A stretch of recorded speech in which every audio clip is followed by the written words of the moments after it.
Hi guys, how you doing? My name is Crystal and welcome to my YouTube channel. If you like my videos, please smash that like button.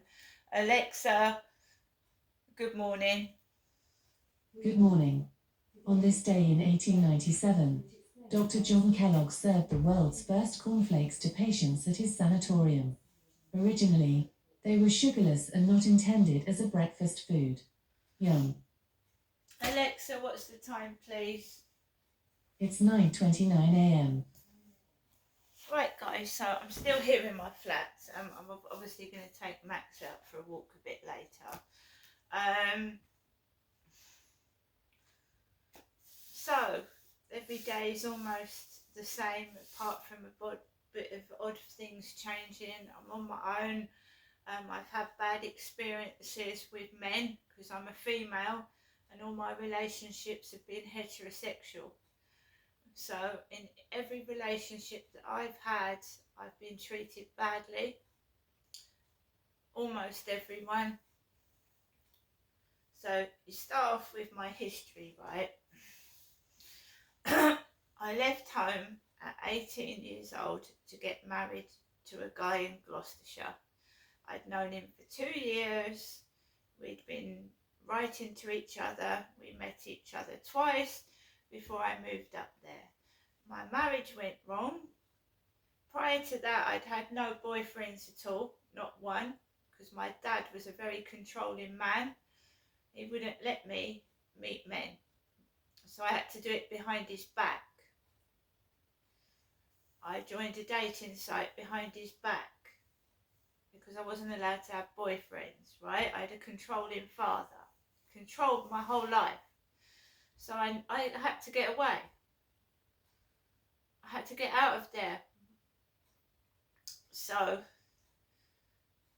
went up to Gloucestershire in 1987. I had no previous prior boyfriends. There was no sexual history. I hadn't slept with anybody when I met my husband. So no history of sleeping around with men. I was 18 years old. I remained in a monogamous marriage for 18 years. I'd only been with my husband. Things went wrong and my husband and I got divorced in 2008. Right? Really bad mess. I lost complete access to my children. I left my husband for my own reasons. I left him. But I was encouraged into the internet. I did not want to go into the internet. I did not want to make friends in the internet. I had enough intelligence to know they weren't real people, right, in the internet. And it was my husband said to me, he said, you know, like I was always with him all the time. Why don't, he said, he used to go out and I'd be stuck home with the children all day. He used to go out, he used to go to tattoo conventions, he used to go out with his mates. And I was stuck indoors with the kids. When I had children, he never took me anywhere because he left me with the kids. And a woman gets fed up, you know what I mean? So I never hardly saw my husband. He had 2 jobs. So when I had children, I was looking after the kids all day, all night, and I never saw my husband. He had 2 jobs. And I got fed up with it. I needed some help. I needed some support. I wasn't getting it. I was pissed off, fed up, and our marriage went to pot. And I started, going on the internet because my ex-husband had said, I'm tired of you saying you've got no friends. And he said, go in here, and it was an internet chat room type thing. And I started talking to this person who said they were a nurse and they used to watch Casualty a lot. And then this is when the bullying hatred started and my life went down the pan completely. This person in this chat room that my husband told me to go into said, I hope your mother dies of AIDS. They hope my mum died of AIDS. And I know Princess Diana, right, was at that time, obviously she'd passed away, but she was a campaigner for AIDS and she'd held hands with people with AIDS, hadn't she? So someone in that internet was spiteful and nasty and said they hoped that my mother died of AIDS. Now, I hadn't had experience of internet bullying. I'd been physically bullied and beaten, and I'd been bullied outside, like Four Eyes and all that, but I didn't know what internet bullying was. And it tore me to pieces. And they started, this is the internet my ex-husband told me to go into. About the 6th time I went in there after he kept on. And there was a bully in there. A troll, a bully. And they kept saying, have you been in trouble with the police? I went, no. They went, well, that's not good, is it? He said, you're boring. You're boring, you're boring, and kept calling me names and being derogatory against me and my mum. And it tore me apart, and I was trying to find out who it was, and the more I went into these chat rooms, the more people I spoke to, and the more I started to get depressed, hurt and upset. Me and my husband broke up in 2004. I never hardly saw him. He had 2 jobs. I was worn out looking after the kids. I did hardly ever see him. He was not contributing to looking after the children at that point, and I was exhausted. I had 3 kids and I never saw my husband. Didn't know where he was going. So basically, we split up in 2004. I told him to pull his socks up or I was going to leave, and I left him. Basically, 2008 we get divorced completely. I meet this man, again off some sort of website on the Telly West chat room, and they're talking about transvestites in there, you know, and shit. So I meet this man, this half Turkish guy, and I go up to London to meet him, and he's a lunatic, a complete loony. Why? And also I want to say this, my ex-husband said to me that I was bad for meeting people off the internet, right? I was a bad mum for meeting people off the internet. Then he went into the internet and met one of his girlfriends off of the internet. A complete strange woman that I didn't know that was seeing my children. So he completely... What was that all about?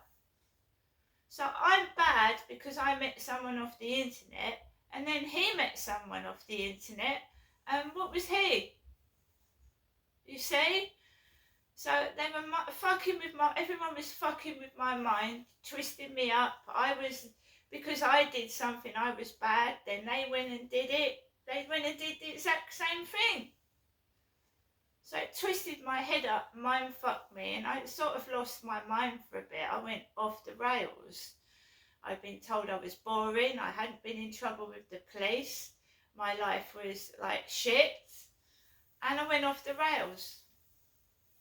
And I started meeting guys off the internet for company because I did not want to be alone. I'd lived with my mum and dad for 18 years. I thought the guy I'd met was a nice man, and he turned out not to be. And I was a kid when I got married. I was 18. And I didn't know about sex and what men get up to, pornography and shit.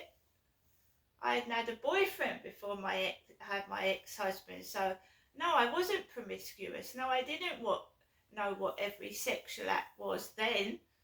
So, you know, I probably was a bit boring, and you know, I was a kid. I was still a kid. I was 18, right? And I couldn't cope with my husband's like sexual demands. he was a year older than me, but he was more experienced by the sound of it. If not being active with women, he knew more stuff about sex than I did. So the marriage failed, and I found myself on my own, homeless because I went up to London, met this guy. He turned out to be a complete idiot, and I end up in a woman's refuge, and I'm just lonely. I want a companion. I want someone to talk to. I've been married for 18 years. I've got no friends to support me because my husband was a controlling man like my dad. So I've made no friends throughout my marriage. I'm stuck in this women's refuge by myself with a group of bullying women, and it's driving me crazy. So I joined dating sites. I joined a couple of dating sites, and all the men off there just wanted sex. That's all they wanted. They didn't want me. They didn't want to take me out on a date. They wanted sex.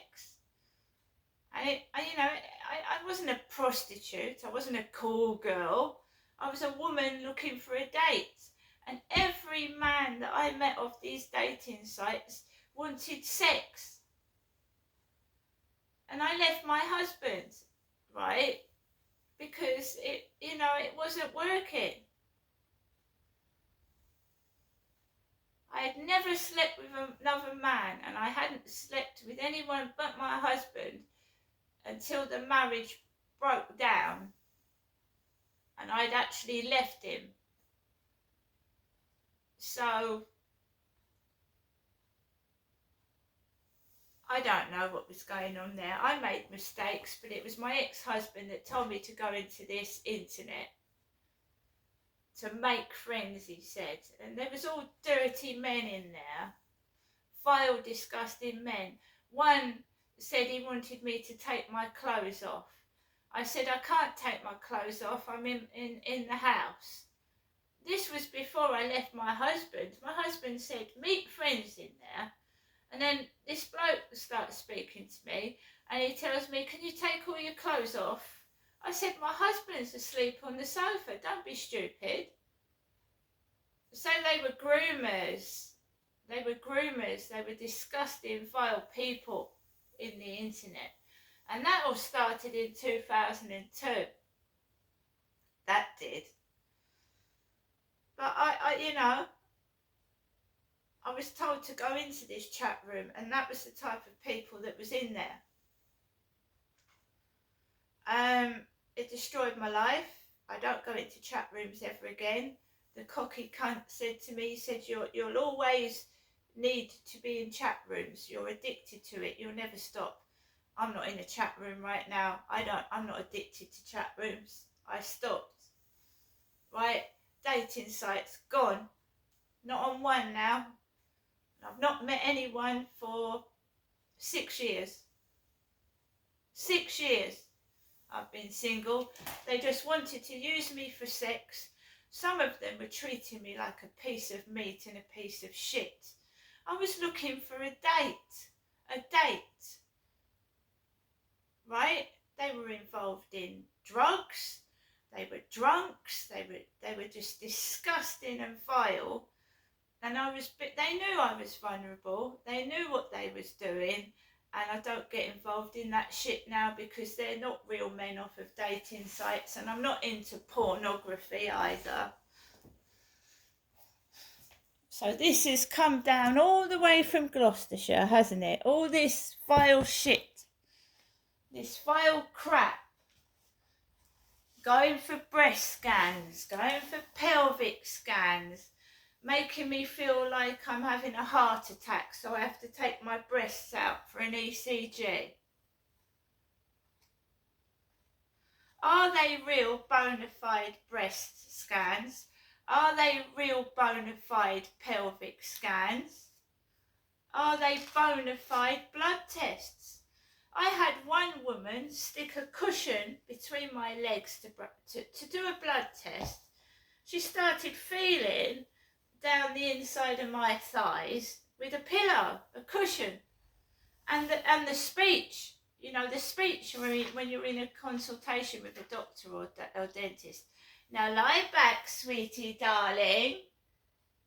Lie back, sweetie darling. It's not normal speech when you go for a normal doctor's consultation. It's like pornography. It is. And why do women feel the need to touch inside my legs? And it is the truth. And that is why I started taping. Another reason why I started vlogging and taping my everyday life. Because I'm inappropriately touched. One woman at Medway Maritime Hospital was doing an ECG and she was feeling my nipples. She went, oh, sorry, you've got pendulous breasts, haven't you? She started touching my nipples. A woman.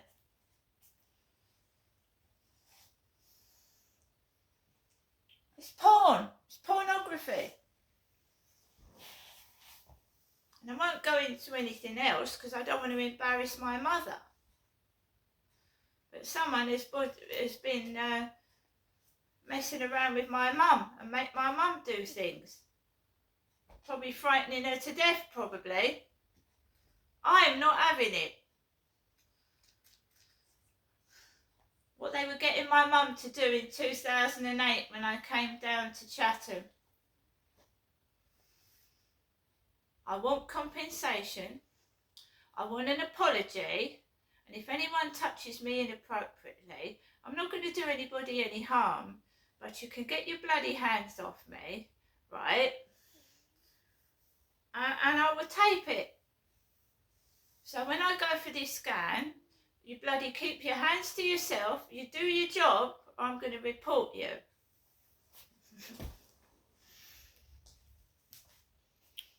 See you later.